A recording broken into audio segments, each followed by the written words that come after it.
In 1958, Brian Taylor won the Rome Scholarship and he went to Italy as a result of this. So I was wondering if you could tell us more about these pieces which were created there.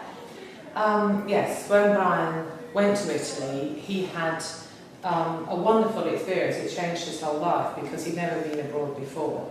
So first of all, he was in the British school for a year, which he wasn't too keen on, but he had some nice people like Anthony Blunt who presented him with a piece of travertine stone, which Brian made a carving from, that's also in the catalogue. So he learnt a lot, but he preferred the Italians to the English people in the school. So he would go and look at all the museums. He spent a lot of time out looking at museums, seeing artists like Leonardo Rosso, Donatello, people who really influenced him throughout his life.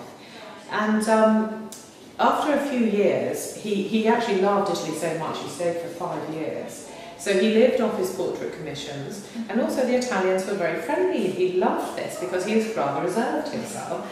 So they would take him off drinking and eating, and after a while he had found himself in this tiny little village above the town of Gubbio, which is Umbria.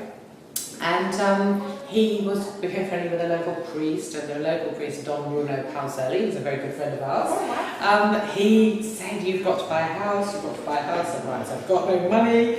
And anyway, one year he got a tax rebate.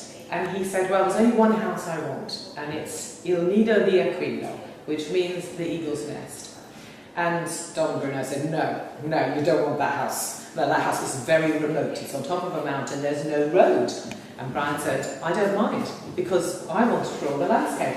And this is what he loved, was this wonderful panoramic view. And from the house, this is what you could see. So for years, he went out, and every summer he drew the landscape, because by this time he was teaching. He'd gone back to England and become a teacher. And in the summers he'd go out to draw the landscapes, and also that's where he sculpted his life-size animals, the Burano bull and horse, and cows as well, because the farmers were very helpful. The animals were magnificent beasts, as he described them.